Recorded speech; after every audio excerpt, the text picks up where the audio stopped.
વિદ્યાર્થી મિત્રો, આપણે બિન પરંપરાગત ઉર્જાના સ્ત્રોતોની વાત કરીએ છીએ, સાધનોની વાત કરીએ છીએ, ત્યારે પવન ઉર્જા, વિન્ડ એનર્જી જેને આપણે કહીએ છીએ, પૃથ્વી સપાટી પરના સૂર્ય ઉષ્મા ઉર્જા વર્ષાવે છે. સૂર્યપ્રકાશની અંદર ઉષ્મા એટલે કે ગરમી આવે છે, જે આપણા વાતાવરણની અંદર આ વાતાવરણમાં રચાતા ભારે અને હલકા દબાણને કારણે પવન ઉદ્ભવે છે. સૂર્યપ્રકાશ છે એ જેમ પૃથ્વીના વાતાવરણની અંદર પ્રવેશ કરે છે એમ એક જાતનું દબાણ ક્રિએટ થાય છે. એની અંદર રચાતા ભારે અને હલકા દબાણને કારણે પવન ઉર્જા છે એ ઉત્પન્ન થાય છે. તો આવી રીતે પવનો ઉદ્ભવે છે. આમ આપણા દેશમાં સાગર કિનારે ખુલ્લા પ્રદેશોમાં પવનચક્કી દ્વારા આપણે પવન ઉર્જા મેળવવામાં આવે છે, જેમાંથી આપણે મોટા પ્રમાણમાં વિદ્યુત ઉર્જાની અંદર રૂપાંતર કરીએ છીએ. આપણે કહી શકીએ કે વિશ્વ આખાની અંદર વિશ્વમાં ભારત પવન ઉર્જા મેળવતો 5મો દેશ બની ગયો છે. એટલે કે મોટા ભાગના ખુલ્લા મેદાનો અને દરિયાના કિનારા છે, સાગર કિનારા, ત્યાં પવનચક્કી લગાડી અને એમાંથી આપણે વિદ્યુત ઉત્પન્ન કરવાનું કાર્ય છે એ 5મા નંબર ઉપર આપણો દેશ વિશ્વની અંદર આવે છે.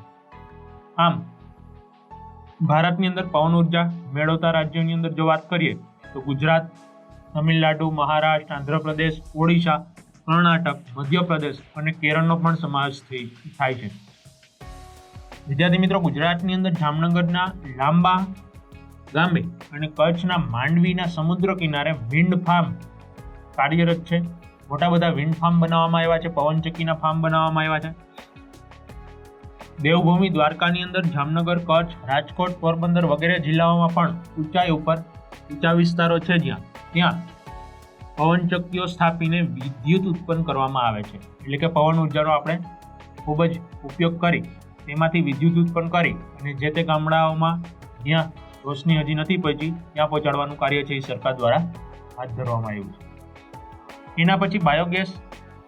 તો બાયોગેસ છે એ ઉત્પાદનમાં નકામા કૃષિ પદાર્થોનો ઉપયોગ થાય છે. કૃષિની અંદર જે નકામો પદાર્થ હોય એનો ઉપયોગ કરવામાં આવે છે. સુકેલી ડાળીઓ, વનસ્પતિના કંઈ પણ પાંદડા સુકાઈ ગયા હોય એનો ઉપયોગ થાય છે. અલગ અલગ પાક લીધો હોય એ પાક પછી જે વધારાનો કચરો વધે છે એનો ઉપયોગ થાય છે. શેરડીના કૂચાનો ઉપયોગ થાય છે. અન્ય વનસ્પતિનો ઉપયોગ થાય છે.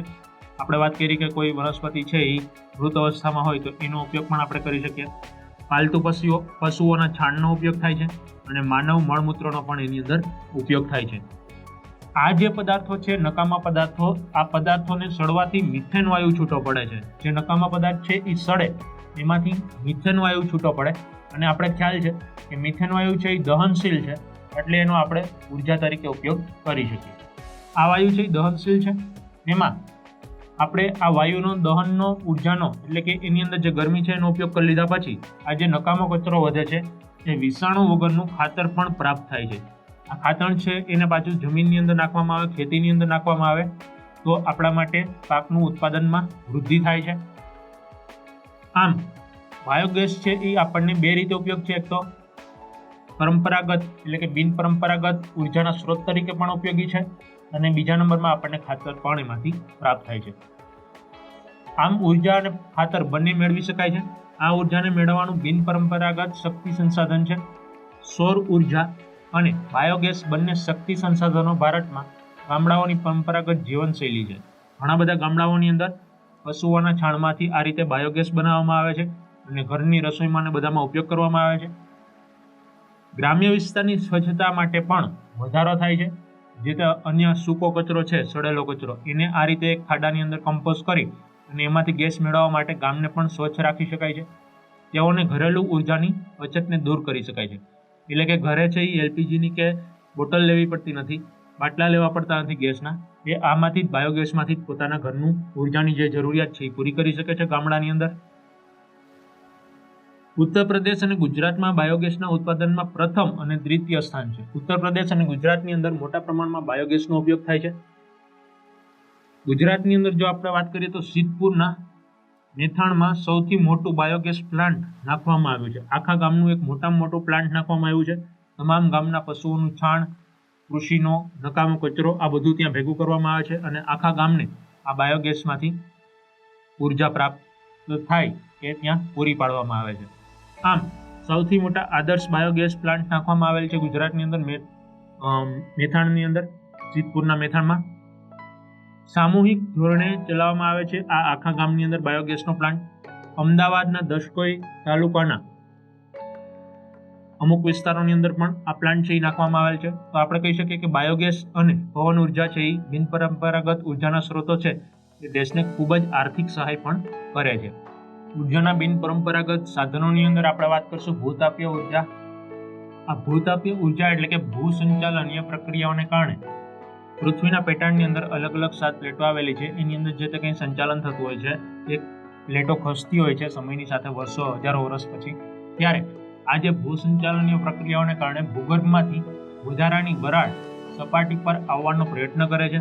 એટલે કે આપણને ખ્યાલ છે હજારો વર્ષ સુધી જ્યારે વર્ષા પડી એટલે કે વરસાદ પડતો હતો, પછી પૃથ્વીનો ઉપરનો પોપડો છે એ થોડો ઠંડો થયો, પણ હજી ભૂગર્ભની અંદર એટલે કે પૃથ્વીના પેટાળની અંદર હજી પણ ગરમ મેઘમાં લાવા છે.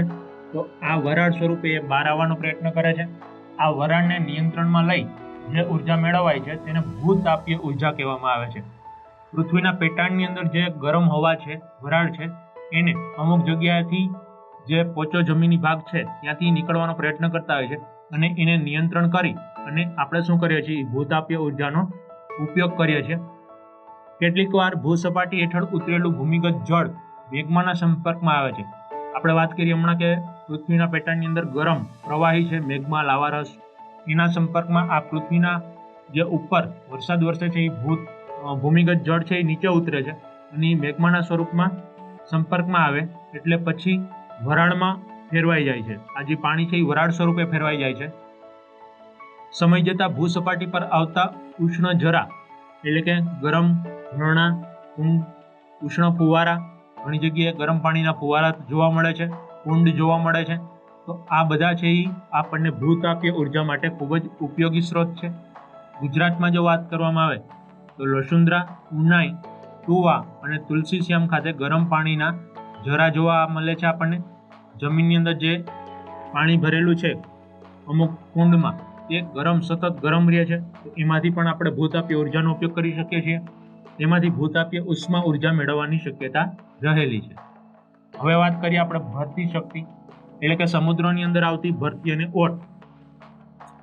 સૂર્ય અને ચંદ્રના ગુરુત્વાકર્ષણના કારણે પૃથ્વી સપાટી પરના મોટા ભાગના સમુદ્રમાં ભરતી ઓટની પ્રક્રિયા સતત ચાલતી હોય છે. જ્યારે અમાસ હોય કે પૂનમ હોય ત્યારે સૂર્ય અને ચંદ્ર આનું જે ગુરુત્વાકર્ષણ બળ છે એ પૃથ્વીના પાણી ઉપર લાગે છે, એટલે કે સમુદ્રો, મહાસાગરો, સાગરો ઉપર લાગે છે. એની હિસાબે દરિયા કિનારા હોય ત્યાં વિસ્તારોની અંદર મોટા પ્રમાણમાં ભરતી આવે છે. પાણી દરિયા કિનારે આવે છે, ખૂબ જ શક્તિશાળી પાણી આવે છે અને આ પાણીની આ શક્તિનો ઉપયોગ માનવીએ વીજળી મેળવવા માટે કર્યો. એટલે કે આ જે પાણી દરિયા કિનારે આવતું હોય ત્યારે એની વચ્ચે ટર્બાઇન ગોઠવી અને પાણીની શક્તિનો ઉપયોગ કરી અને એ ટર્બાઇન ફરે છે, જેથી કરીને એમાંથી આપણે વીજળી ઉત્પન્ન કરી શકીએ છીએ. ભરતીના પાણીમાં શક્તિ વધુ હોય છે. ઓટ આવે અને ભરતી આવે. ભરતી એટલે જ્યારે પાણી છે એ દરિયા કિનારા તરફ આવે અને ઓટ એટલે પાછું દરિયામાં જાય. તો આ જે ભરતી આવે એ પાણીની અંદર શક્તિ બહુ મોટા પ્રમાણમાં હોય છે. આ શક્તિનો વધુ પ્રમાણમાં આપણે ટર્બાઇન ફેરવવામાં ઉપયોગ કરીએ છીએ. 1966માં ફ્રાન્સે ભરતી ઓટની મદદથી વિદ્યુત મેળવવાની શરૂઆત કરી.